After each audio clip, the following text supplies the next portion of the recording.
One man seemed only happy when he wasn't at home. That is to say, he seemed most satisfied, based on frequency of occurrence, when his mind, thoughts, and attention were someplace other than present at the instant moment. He was not unaware of the situation, and in fact found it disturbing. And the more disturbing he found it, the more aware he was of its proven dangers. And yet, he could seem to find no way to stop, reverse, or in some other manner permanently change the situation. There was once a man who lost a gold coin and did everything he could think of to do to find it. He never found it. You want to know why? Because he never had one to begin with. And if you don't like that, then, okay, maybe he had one, but if he did, he never lost it in the first place. Take note, such stories can make you feel momentarily flushed, perhaps somehow even encouraged or relieved. But get past that ephemeral and more deeply feel and grasp the greater useful significance in realizing that you have been seriously involved in a spurious search. Hey, maybe. A man asked an oracle, "Is there any usefulness within the concept of maybe?" "Maybe," he replied. According to the most ancient of earthly legends, long before there were any religions, philosophies, or other complex theories on how men should live, there was a singular directive posted which simply said, "Watch your step." During a now long-forgotten war, captains of battleships whose tactics seemed unsound were blindfolded, tied, and gagged as to increase the chances for victory. There was once a king who waged a campaign, not of overt hostilities, but one of propaganda. But propaganda on a scale you would not believe. Were I to tell you of it. And the reason I know this is that it's still going on today and you're still falling for it. And the sign simply said, "Watch your step." Flight time. A distracted pilot can make life hell for the rest of the crew. Flight time too. It's the rest of the crew who make the plane fly. Flight time rap. Wake up front. In another galaxy was once a planet which started out with creatures who had what we now refer to as mental capacities.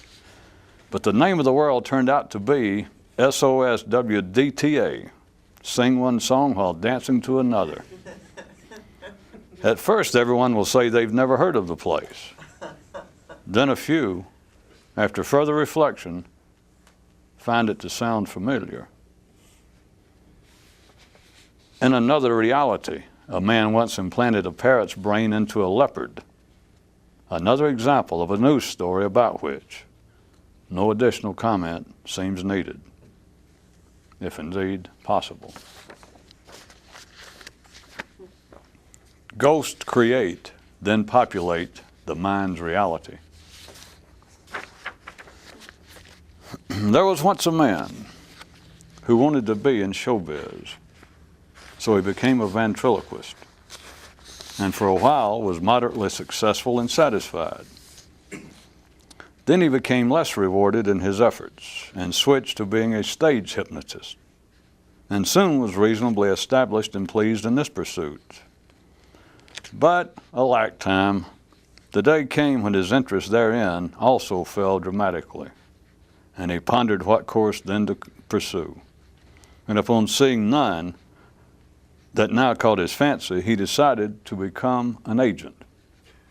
And not only that, but to represent no one but himself, who now no longer had an act. Get it?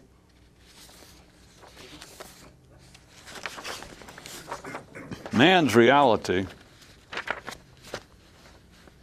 is real reality put in grammatical form with all the proper punctuation, especially periods and conjunctions. Man's reality is real reality put in grammatical form.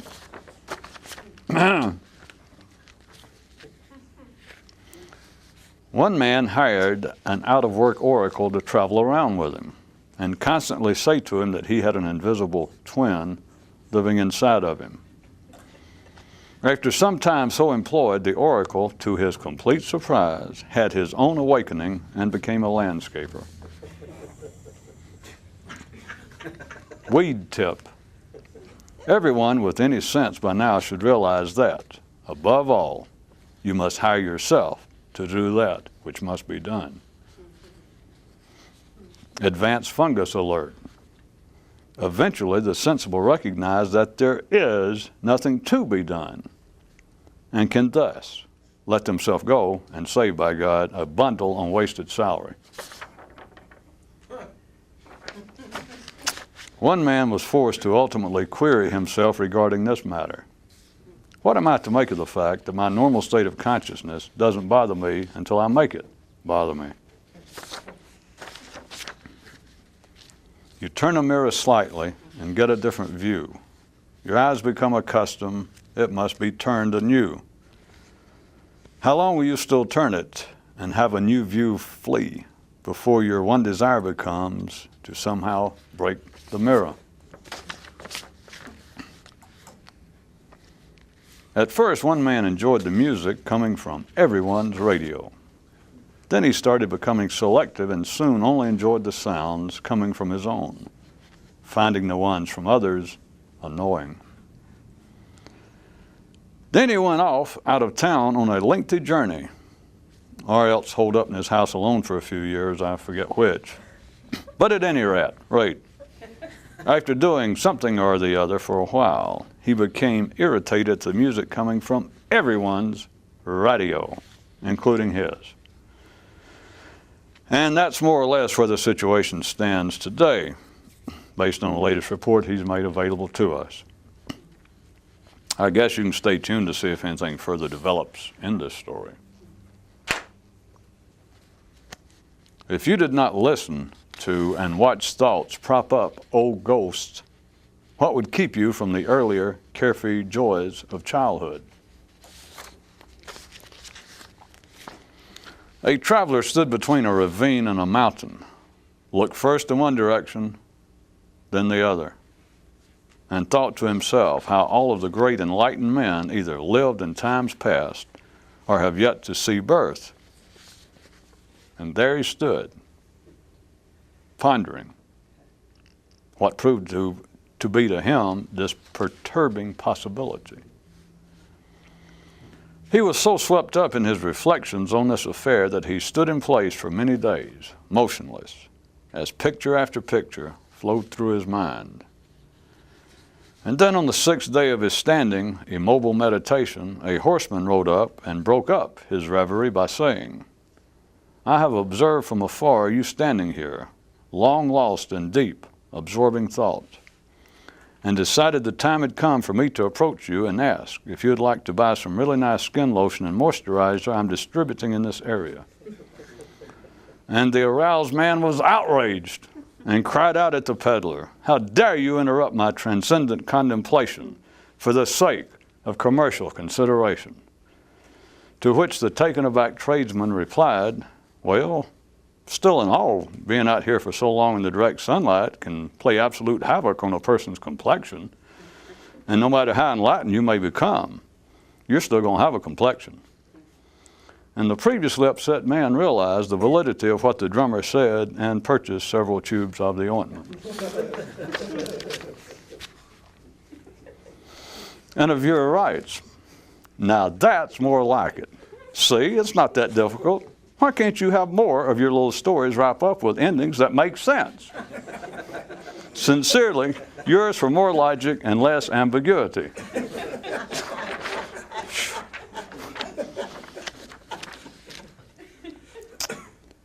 There was once a man who lived in 2 different kingdoms. And while both of them offered their own joys and problems, one of them, much more so than the other, in fact, singularly so, was trouble personified, to think about. Think about it. Learn from it. Learn what it's worthwhile to think about. At first, and for a long time, a man believed that he was getting somewhere. Then he began to believe that his sense of progress was unjustified. Then he began to search for new ways to move forward, only to eventually suspect that they were all about the same, and that no one method would give any better objective results than another.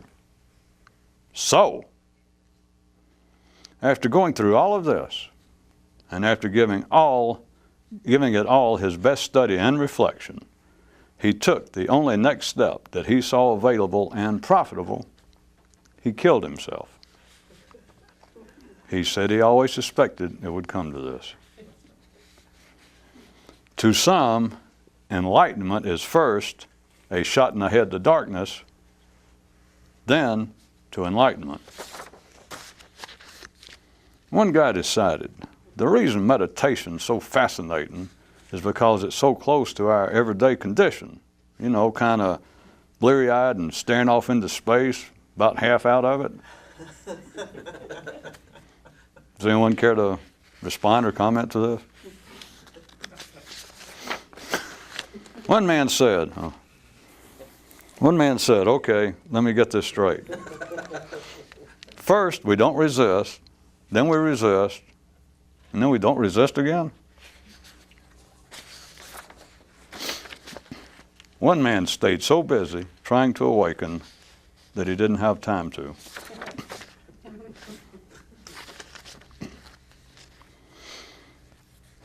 In private, just to himself, one man didn't know whether to be more ashamed of himself or angry with himself.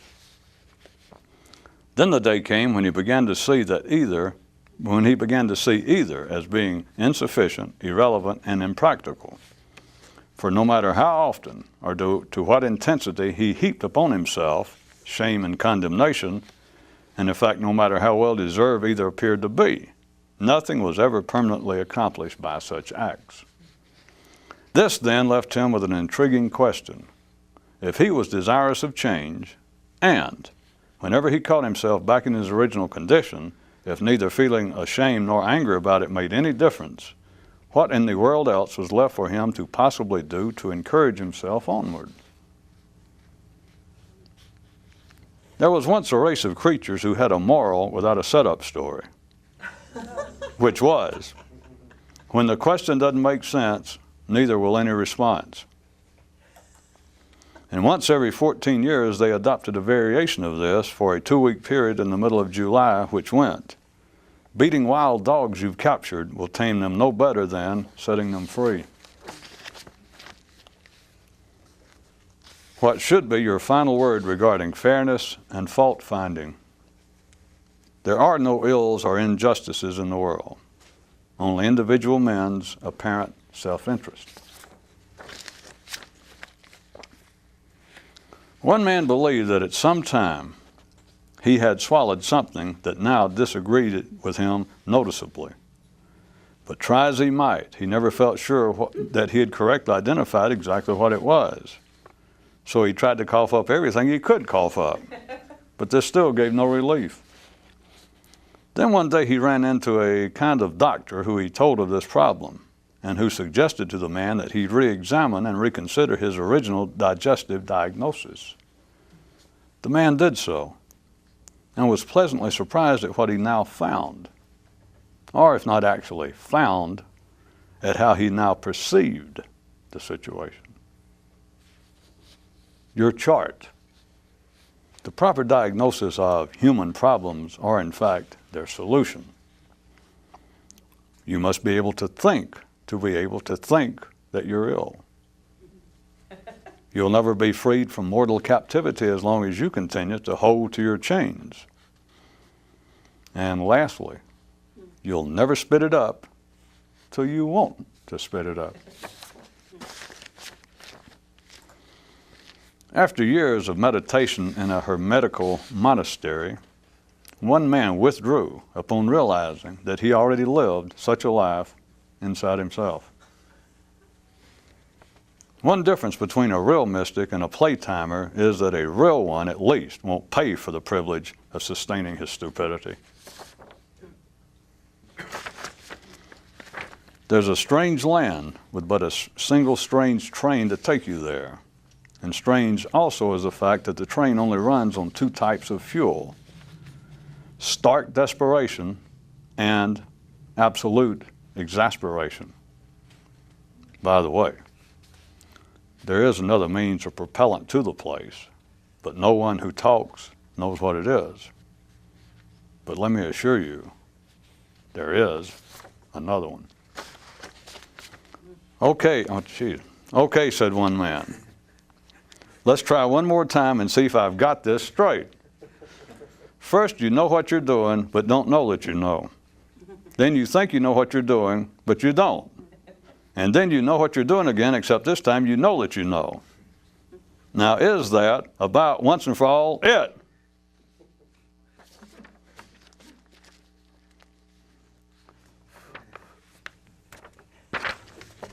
To work outside the house is idiocy. Not just too cost intensive, but cost idiocy.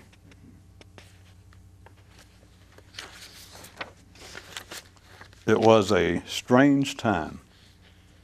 At the same instant the hangman achieved enlightenment, the condemned man received a reprieve. The journey across the desert. You can stare at your feet, you can stare at your hands, you can stare at things close or off in the distance. But when all's said and plotted and the caravan starts to move, there is no such thing as acceptable staring. You can study all you like, think all you want, picture things as this or that, imagine how you'll get there. But there is no way there. But there is no way there. But there is no way there. But there is no way there. And finally, there was once a man who went in search of an empty box, but who did so while carrying with him a stuffed one.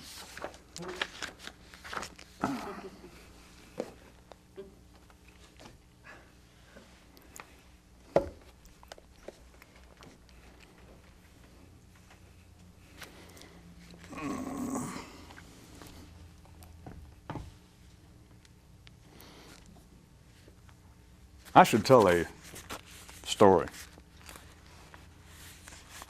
that we could refer back to, or at least you could keep in mind. The purpose of the story is in the area of the fact that there are things that absolutely cannot be talked about, except absolutely is not the operative word. Because if that were true, then I couldn't even say that there were things that could not be absolutely talked about. But try this. There is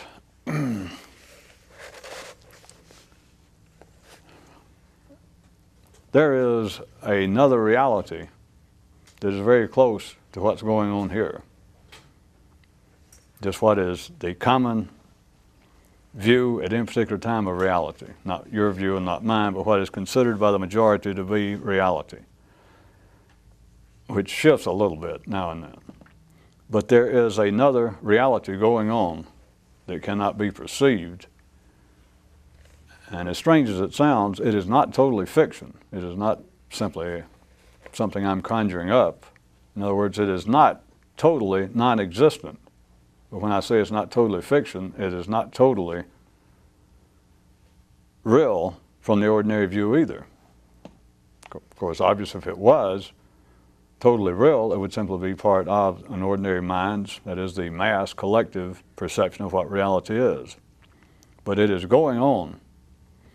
Its manifestations, its stirrings are felt by people. It has never been correctly identified. And my little story is just yet another version, another telling, except I like mine. Mine is free to me, and I get paid royalties now if anyone else uses it. I like the story. It's a new one. it is a different telling, it is the same situation. Now let me give you a story that it's this within. Remember, the place is neither fiction totally, nor is it totally real from our mind, from our ordinary mind's perception. But now, having said that, if you can try and sustain or suspend judgment that it is somewhere between fiction and reality, that it is not totally either one, then there is a first story I will bring you from that. Remember, when I say a story, it is not totally fiction. It is not simply a story I'm making up, but it would not qualify to ordinary minds as a totally objective news item. The story itself is somewhere in between. But here's the story. Slice news. When children grow up in this reality, they go through a stage that is quite observable in them, that they start off not dissimilar to how children in this reality began, carefree, spontaneous, fairly uncontrollable, just bouncing off the walls, just like children here. But then they go through a quite observable period in this other reality. Between that and what would appear, from our view, to be more or less adulthood, maturity, it is fairly short-lived, but it is a distinct period wherein the children in this reality go from the carefree joy days, similar to ours, that there is a transitional period wherein they all, I'm just giving you the observation of it, a fair description, that they all become, in some way, for some reason, just totally enamored of acting as though they're robots. They do it in word and they do it in deed. There's not really much detail to go in if I'm not making it plain. They go through a period that is between just what we would think of and identify as the carefree days of childhood before they become mature, before they resemble in any way an adult. They go through a period wherein they physically, they exaggerate and they walk around like, of course I'm using terms and ideas from our reality, but like little robots, and they'll do things. They're already speaking by then, but they speak as though it would sound like, I guess what we would think of as the kinds of mechanical voices that used to be in cheap science fiction and now are the actually digitally produced voices in subways, but they're very mechanical, cold-sounding, almost inhuman voice, and they actually go, I am now a little robot. Are you a robot too? Another kid will go, yes, I am now a robot. Is it not fun being a robot?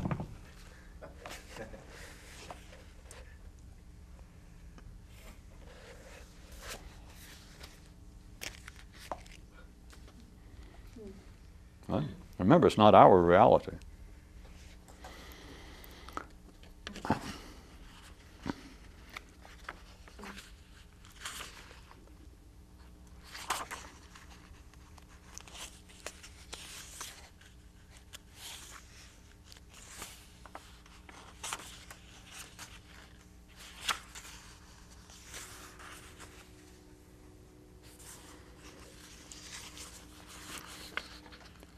Does anyone, if I read just a piece of them together, catch any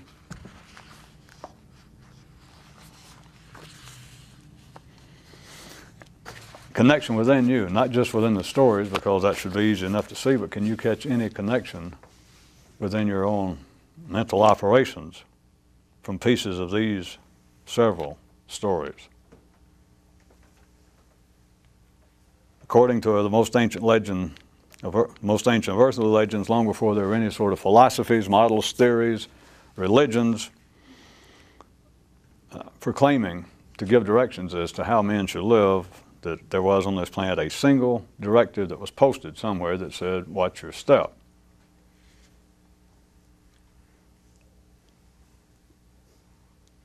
During a now long forgotten war, captains of battleship whose tactics seemed unsound problematic, doubtful. We're blindfolded, tied, and gagged so as to increase the chances for success.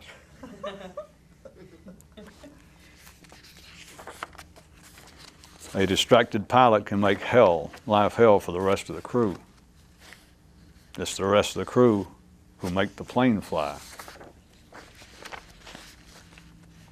In another galaxy was once a planet which started out with creatures who had what we would call distinct mental capacities, possibilities. But the name of this place turned out to be SOSWDTA, sing one song while dancing to another.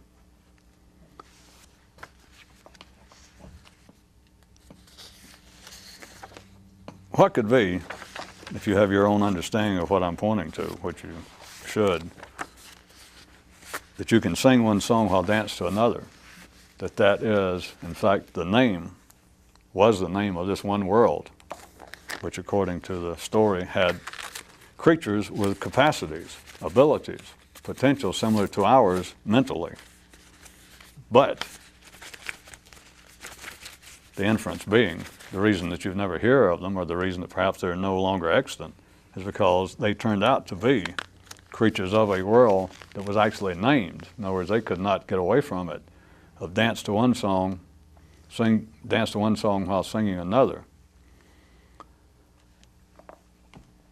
Does everybody realize by now, easily, that is the common state of man?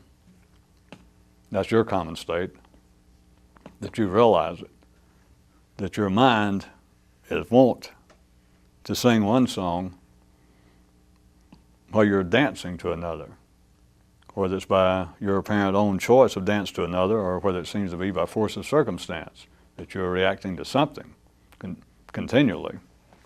Well, not continually, but your continual occasions arise. Occasions arise continually where you must, apparently, respond to the external world, which is one of the reasons that would-be mystics attempt to withdraw or do withdraw, to try and cut down on that, so that they are, whether they understand it or not, which many do not, but they're attempting to cut down on the number of things to which they automatically want to respond. And if you secrete yourself,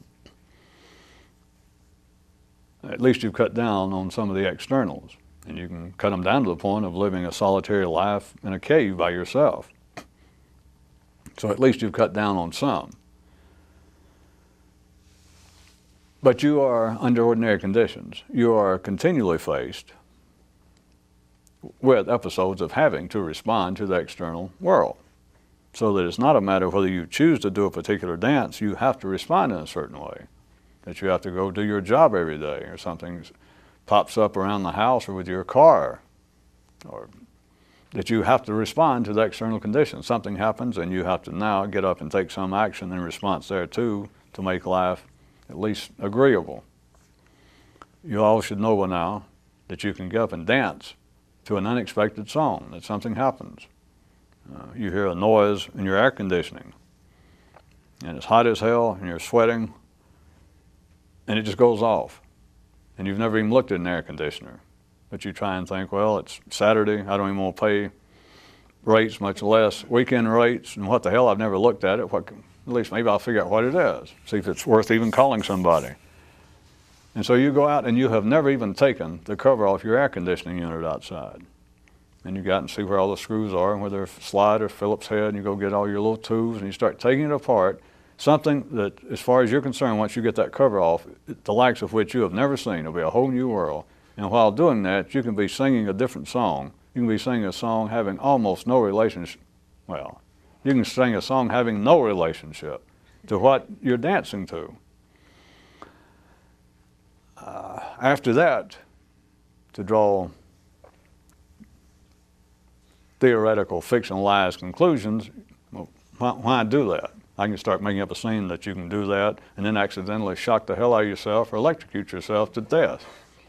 But why do that? Why make up a fictionalized thing when you've got your own life to draw on, and I just give you the setup, and after that everybody think about it? And if that's not bad enough, which to ordinary people is not bad enough, we all know that, if they went out there and did that and did reach down while singing another song and pull the wrong wire and shock themselves, they're going to get mad at the air conditioner. And if that don't work, they'll get mad at the Southern Power Company, Pacific Power and Gas, or Con Ed. They'll curse somebody else. Just damn. Even if it's just a damn, they do not take it personally. Oh, sometimes people say something to themselves, I'm sure. At least they do in movies and novels. They'll say something like, boy, I got to watch that. Then they'll reach right down and do it again. So it's not as though it means anything. What I was going to say, if that's not bad enough, which the ordinary people is not, what should become bad enough with an ordinary person is then forget something of an even slightly out of the everyday run of things, is that you're just doing that which you can normally, that which you do normally. Just get up in the morning and make coffee, throw water in your face, brush your teeth, comb your hair, shave your face, lay out your clothes, feed the dogs, feed the cats. And in the midst of all that, within 10 minutes of you waking up in the morning, and let's say that you accomplish all that in 10 minutes and are going out the door, in 10 minutes of doing things that you have done, more or less, 7 days a week, 52 weeks a year, 20, 30, 40 years, same thing, same routine. Within the period of 10 minutes, just a day, while throwing water in your face, you stuck your finger in your eye. As you reached for the mouthwash or the toothpaste, you knocked it off the shelf and it broke on the floor. As you went to make coffee, you put in too much water, and when you went back to the bathroom to brush your teeth and to drop the bottle, and you hear something going fizz, bubble, bubble, and you go back in there and it's flowed all over the counter. You'll have to go on. And if you're a man, you begin to shave and you cut yourself 14 times while cursing the razors and everybody else. When you have been shaving your face, no one else's, you have been this close to your face all these years, and you continue like in the same place. Down, down, down, down, down. It's, you know by now, we're not picking on this. If picking on people doing good, I'd be doing that. If picking on yourself for doing good. But here is the point. You can curse everybody and you can look off. You can curse Gillette, you can curse them making bottles that are slippery, forgetting the point, how many times you've dropped bottles of very complex configurations with ripples in them. You drop them. At any rate, it is caused by one thing and one thing only. You can look everywhere you want to. It is caused by singing one song and dancing another. It is caused, ordinary people, as I said, they can understand this. There's nothing strange. This always has lack of attention, lack of concentration. Your mind gets to wandering. But they do it. It's always something on the basis, if not the words, the inflection. They go, yeah, your mind gets to wandering. And everybody around go, yeah, isn't that true? Oh, dumb humans, your mind gets to wandering. The inflection, even though the words grammatically, linguistically do not tell the full story, it's the, your mind gets to rambling, the inference being, sometimes. That on these rare occasions, that's so rare, is can lead to such as this. Yeah, sometimes your mind gets to rambling like, oh, how strange. And everybody goes, yeah, how strange. And then the payoff of it is, it keeps the conversation going, or another way, it keeps man's attention from being overly drawn to any particular area. It keeps them from stopping and considering this or having to consider what they're doing, and so they just pass on with it. But they do not consider the fact, well, they look at it this way, if it does come up in conversation, and you all know that it can happen. You just simply show up late for work or to pick up your riding mate in the carpool, and they say, what happened? You go, well, I dropped, you don't know the truth, I'm ashamed to say it. I was brushing my teeth, and I reached up and I picked up the bottle of mouthwash, and I had a little, I guess, soap on my hands or some toothpaste, and then I dropped a whole brand new bottle in the floor, went all over my new bathroom bath mat. The dogs were tracking it, trying to lick it up. Here I am, I'm late in the coffee. And you look like, isn't that the way? And the people in the car go, yeah, sometimes, how could I do that? And you go, well, sometimes your mind gets to, and people go, yeah, don't I know it? The point being, all the way from that to something much more dangerous, that somebody says that they were in a car wreck last night. They show up for work, or they don't show up for work, or whatever. They're all bandaged up and they're in traction. They say, what happened? And you say, I'll be damned if I know. I was driving down the highway. You know, cold, sober, nothing going on. And I got to think about so-and-so, and next thing I know, I couldn't even see it. I had run up behind this truck that had stopped on the freeway. There's an accident or something, and I knew there's a truck in front of me. I've been driving, he'd been there, I don't know, 2 or 3, 5 minutes. But suddenly the thing stopped, and I didn't realize it, and I slammed into it. I just totaled the front end of my car. Doctor said I'm lucky. And people go, wow. And they, again, some of them might go, so you just kind of looked off or something? You go, yeah, I don't know. You know, sometimes it's like your mind gets, people go, yeah. But in both instances, they treat it as though, all the way from something fairly innocuous, such as dropping the mouthwash, even as inconvenient as it was, to the car wreck. But this full spectrum, they still treat all instances therein, within that framework, as being the exception. The exception. And they will admit, if it's pointed out, you know, the guy that had the wreck, he may say, you know, you should be sure and watch it. When you're driving, you can look off. I knew that. We all know it, I guess, but I'm telling you right now, you can get distracted. Just start, you know, whatever it was I was worried about or daydreaming, you can be distracted for a moment, and your whole life's changed. I mean, right now, we don't know. I may have to have back surgery. And everybody goes, phew. You know, it can be dangerous, by God. Now, we all know it, that can happen. There's another great, absolutely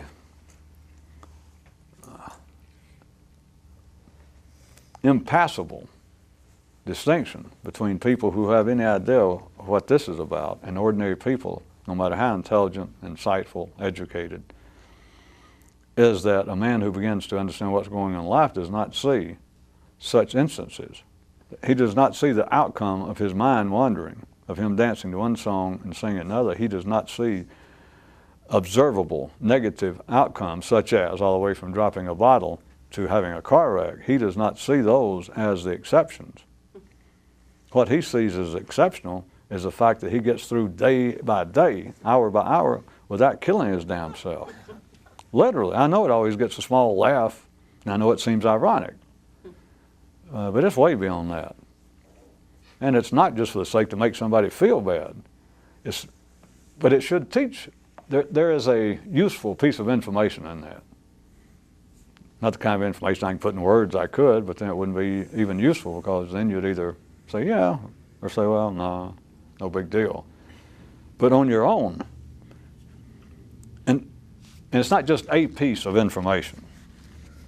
It is also a piece of useful knowledge, awareness, to see the distinction between that kind of understanding, that kind of internal private view, and the rest of the view made available to mass humanity. That is, that they see the wanderings of the mind only when it does result in some adverse consequence, such as dropping the bottle and being late to pick up the other carpoolers, or having a car wreck. That's the only time they take note of it. It's not that they would deny it. If you say, well, your mind wanders all the time, sir, you just don't notice it. He might go, well, you know, I can't say it don't, but, you know, so what? Most of the time it doesn't do me any harm. And they got you. That is, when I say they got you, there is the point, the division over which they will never cross. They've got no interest in crossing it. No reason to, but just no interest. Other than the more specific area I had in mind that I said could be of use, is it's the kind of awareness, though, that you can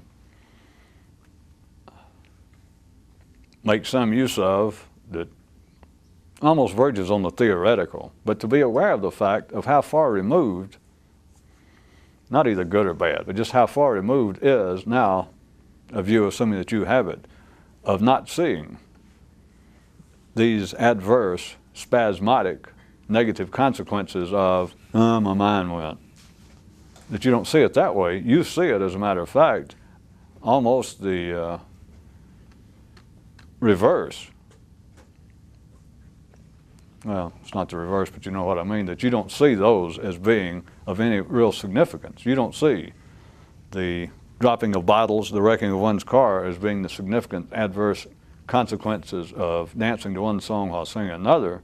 You look at it more on the basis, not as an adverse, you look more that you should be thankful, that you feel thankful. Well, if the worst I ever do is wreck my car and get in traction or drop a bottle, which most people, any would-be mystic that's been around the block a few times, you've done at least that bad, probably done worse. That you look at it and look at your life now and look at the way things are arranged. When I say your life, just to make sure for people who may be tuning in and are still civilians, it has nothing to do with your life personally, you know. When I say look at your life, it's not, well, yeah, I look at my life and yeah, my mind does wander, but it's because of my mother. It's everybody. It's just whether you understand it, whether you become aware of it, not in a theoretical sense, not in a spasmodic sense, not in an episodic sense, not in just being able to say, well, yeah, I guess my mind did wander. I wouldn't have run into that damn truck. What do you want from me? But I don't know, something on my mind. I think I was worried about being able to pay my taxes this time. Or worse than that, a little irony, I was worried about how I was going to make my car payment. And then wreck the damn thing. What do you want from me? Jesus. That's the way they see it, if at all. And then, as I said, as you know, due to the way life's arranged, they cannot see it otherwise. They're not supposed to. I'm not trying to, no one that knows anything was ever trying to convince other people to see it that way. If you could convince them, as always, which you can't, but if you could, you would have done them a very grave disservice, because then they'd be upset and have no notion of how to go about becoming unupset, even if it's possible. They don't even know how to start. They wouldn't even show up here or anywhere.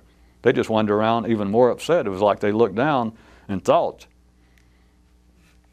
Once every few years, they look down and think, I've got an albatross.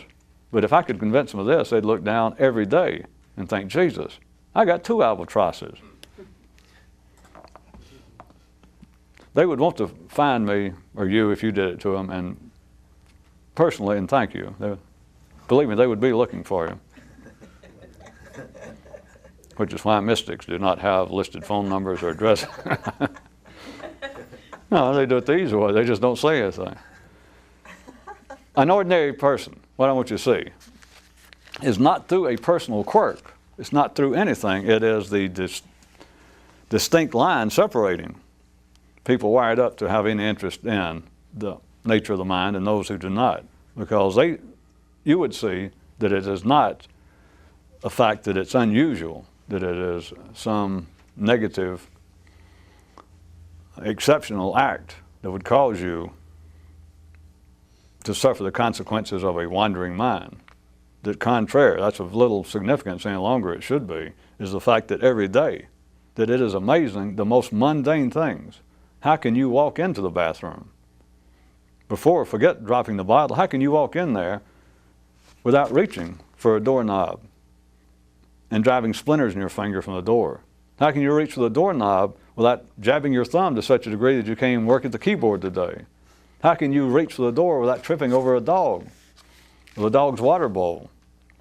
I can keep on and on and on, and it becomes a matter of diminishing returns. It's just that you should now, a man should have some awareness that he is walking around, and it's easy enough to call it in a semi-catatonic state. But if you keep calling it the same thing, that's one of the schools that you can give the same lecture to yourself 30 years, day after day, or you can try variations of it. And the one that I have, as you notice, have found spotty favor with is dancing to one song while singing another one. If you don't like being described, or if you don't like your own description, or if it's worn out of being semi-catatonic, which sounds rather insulting to the mind. You can check with your own mind, but I assure you your mind will not find that at all embraceable on the surface and below the surface. And so perhaps it would be more to the mind's liking, since you have to trick most children to get them to take medicine, is rather than refer to it as being in a semi-catatonic state or walking around in darkness and captivity, is to point out to it that it is simply involved with singing one song while you, perhaps the rest of you, are dancing to another one. But at least you're giving the mind in some credit. See, it's pretty easy, as you should know by now, to trick the mind. That at least you're paying attention to the fact, giving it credit, if you like, for the sake that it is involved in heavy-duty, intensive, very busy thinking. I mean, it's not just wandering around. It's not taking a damn nap. which is saying that people are asleep. That good old hoary one of men are asleep and need to awaken. That's all right, but I mean, this is the 21st century down almost. People's minds, we're speaking here about people, most of them were down. Well, I know many of you have graduated from high school even. We're talking about sophisticated, hip people with busy minds. Not just minds that are laying around in like some kind of heap, like an out-of-work drywaller in Mississippi on his front porch. The mind is busy, busy, busy. The mind is up to something.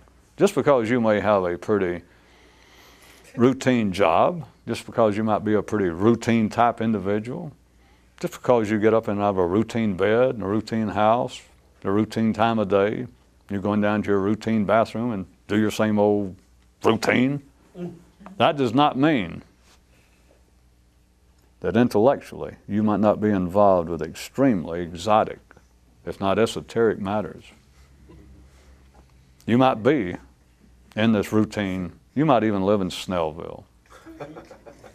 You might live in a very routine, under routine conditions, but your mind can be in Tahiti, London, Frankfurt. Your mind can be involved with very fascinating people, perhaps famous people.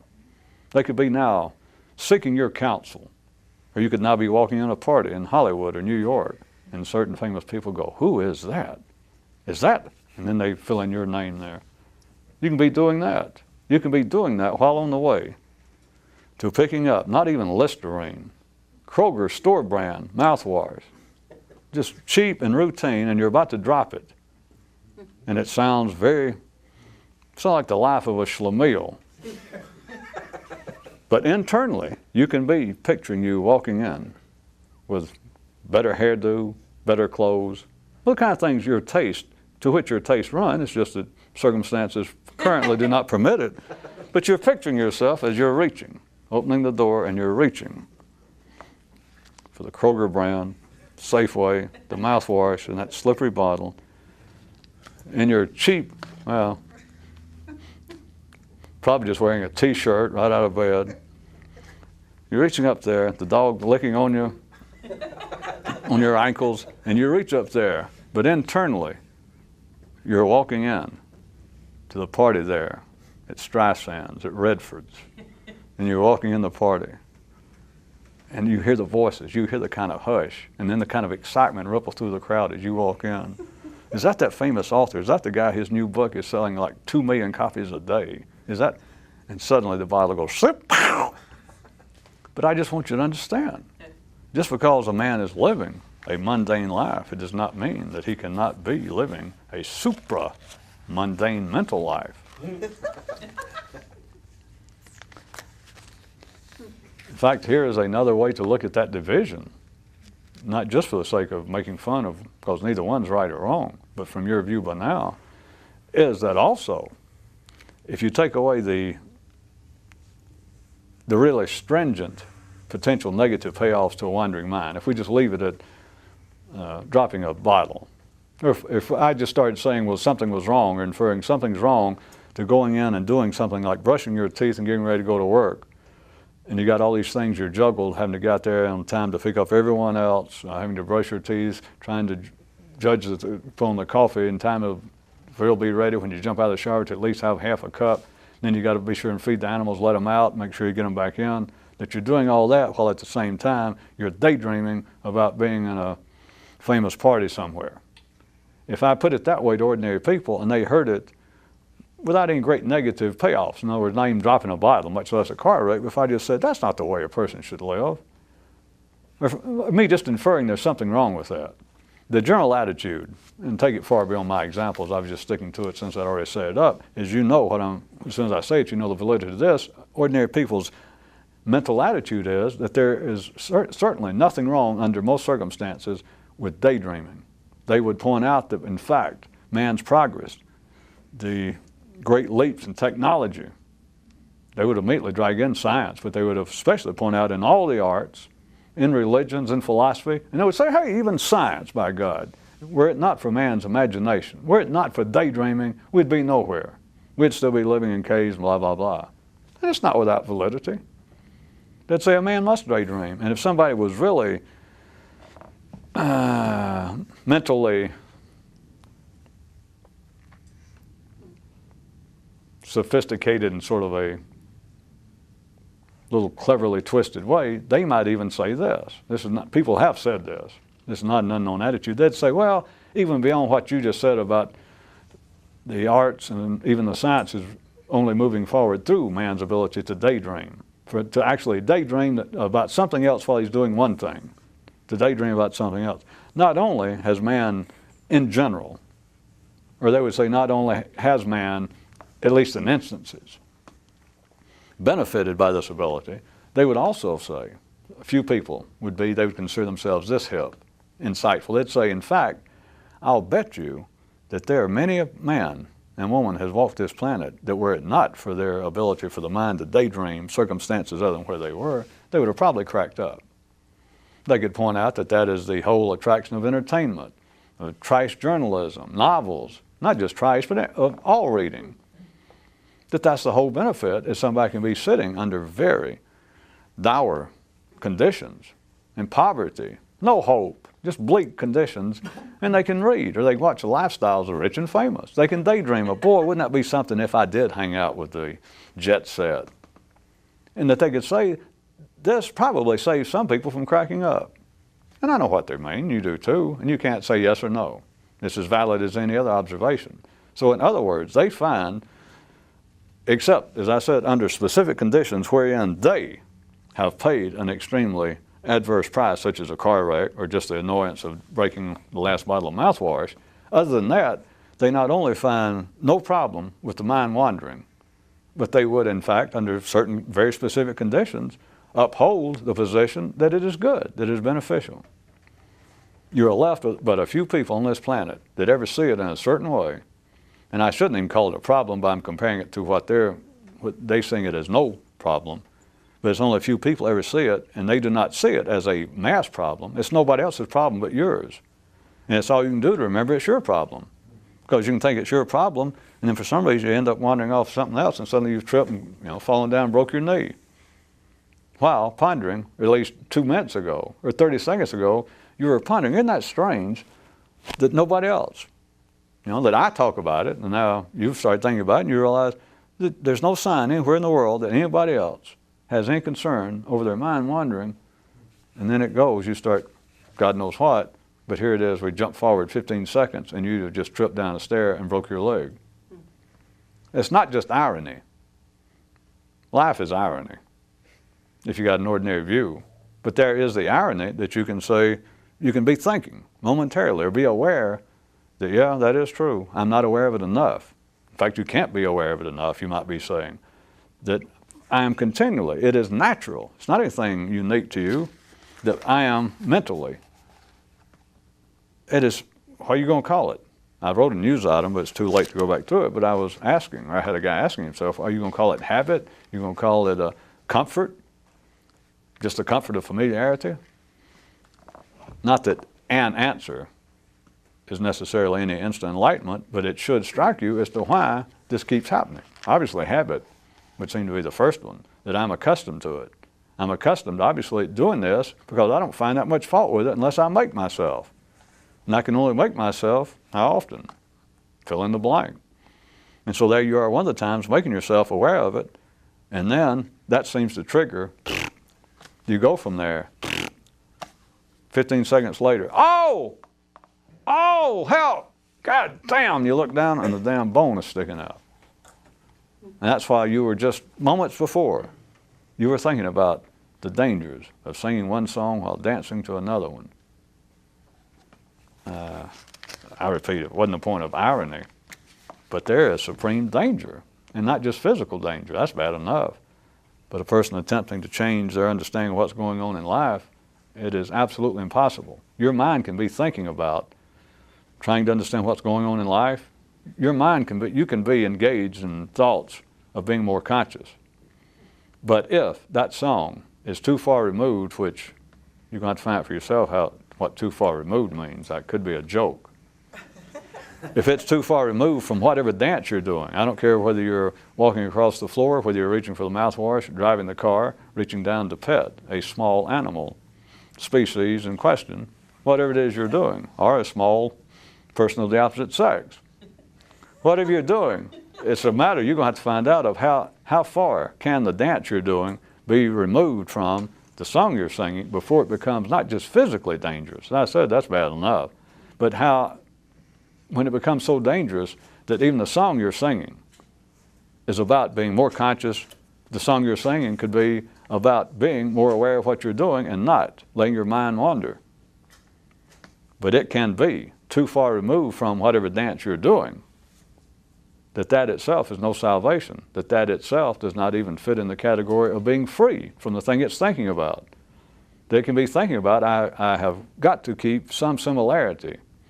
Or maybe you just find it now an interesting idea the way I'm putting it. And you might say, well, I'm going to try and keep the song I'm singing closer to, as close as possible to the dance I'm doing. And just seconds after that, the very thing that you're thinking about can fade.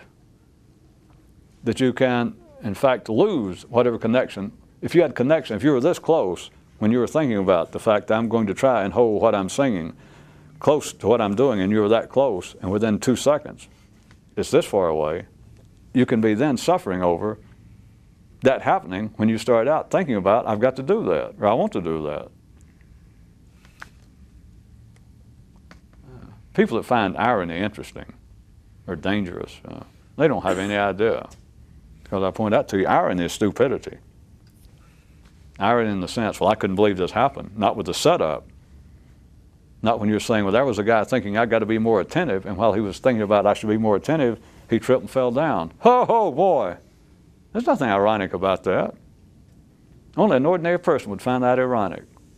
And of course, an ordinary person would think, well, you're an idiot. You don't see the irony in that? You don't see the fact that you're the one that told the story. You don't see the irony that a guy heard that you should be more attentive and got to think about, well, my mind does wander. And he got really concerned. The more he thought about it, he thought, Jesus, every day driving the car and the kind of things I do, I work around dangerous machinery sometimes.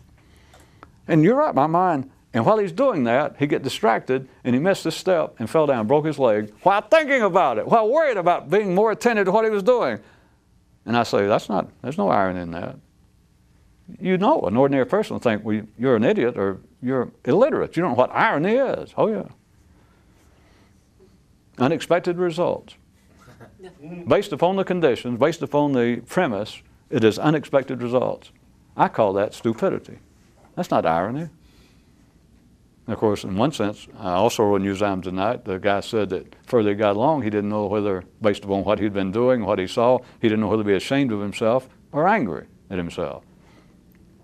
All right, being angry at yourself won't do anything. To say, well, boy, that was stupid. Well, certainly it was stupid. If your mind is too far removed, if your singing is too far removed from the dancing, you can't say it's unexpected. I'm not just saying that theoretically. All of you should be the point that you can't call it irony. And it does no good to be mad and look down, well, I broke my leg again, just from being distracted. There's no irony in that. Who are you going to curse now? You going to curse the carpet? You going to curse the stair? You're going to curse, find out. I don't know what kind of interior designer put that step right there. There is no irony. There is no surprise. Surprise.